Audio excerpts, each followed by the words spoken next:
Esta es una noticia bomba y ustedes saben que si tiene el sello de etcétera, es cierto porque no forma parte absolutamente de ningún tipo de campaña, menos campaña negra y todavía menos impensable soliviantada por algunos intereses obscuros neoliberales o del tipo que ustedes quieran, que son las respuestas habituales que dan el populismo autoritario para evadir la transparencia y para desde luego evitar o tratar de evitar que se oculten sus trapacerías.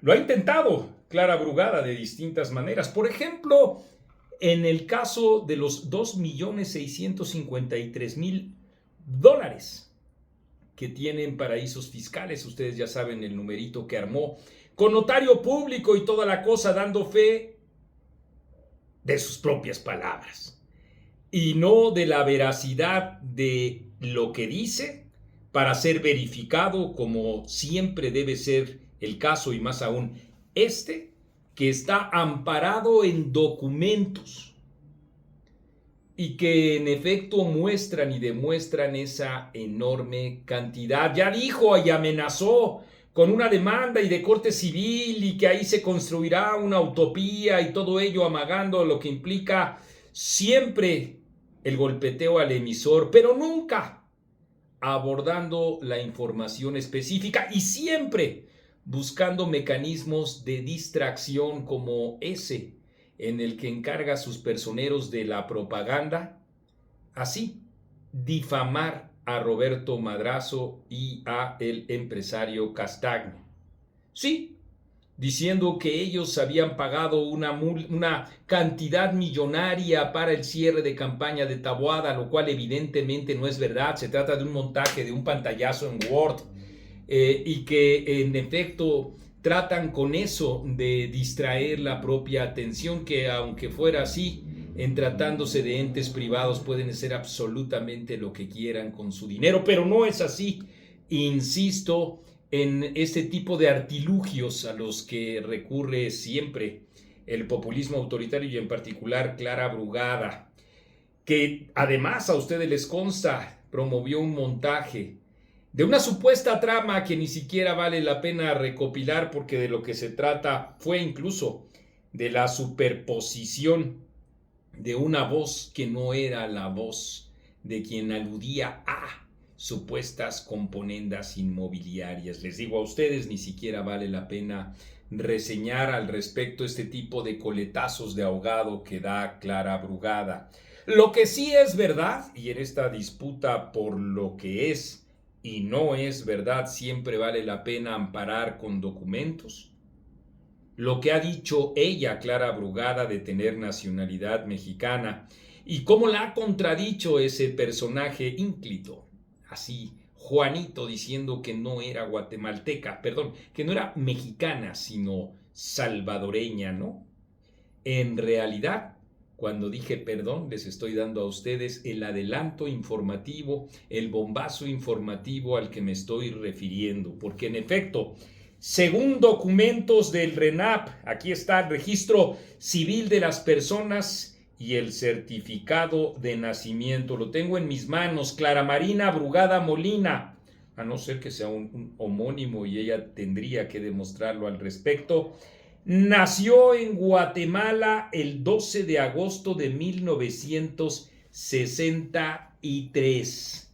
Así como ustedes escuchan, nació en Guatemala. La pregunta que ustedes se hacen en estos precisos momentos es si esto la inhabilita como candidata al gobierno de la Ciudad de México. Déjenme decirles antes que también tengo en mis manos, así, un documento que muestra que en efecto nació en Guatemala el 12 de agosto de 1963, de acuerdo con el registro civil de aquel país, y que en efecto tiene ya el número de partida 582P. Aquí están los documentos. Se encuentran ya a la disposición de ustedes en el portal de la revista, etcétera. Y la pregunta, les decía, que seguramente se están haciendo ustedes es: si en efecto la inhabilita de la candidatura. No, de acuerdo con la ley, habiendo acreditado 5 años de residencia en la propia Ciudad de México, ella puede ser candidata.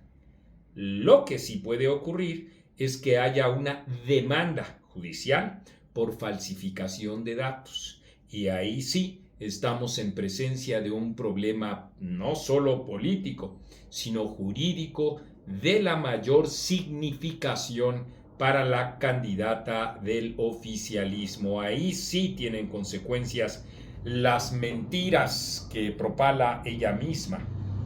Las tiene y las tendrá seguramente por lo que esto significa para los votantes del próximo 2 de junio, sobre todo los ciudadanos que están pensando a dónde finalmente dirigir su voto, es decir, ciudadanos de buena fe. Hay otros que, por supuesto, fanáticos, están dispuestos siempre a la transgresión de la ley con tal de que se cumplan sus más caros fines, que a final de cuentas hemos visto son justamente para ordeñar al erario. Pero como he dicho, no solo se trata de una sanción cívica, la que implica el ejercicio del sufragio el próximo domingo. Implica también la posibilidad de que esto desemboque en aspectos jurídicos.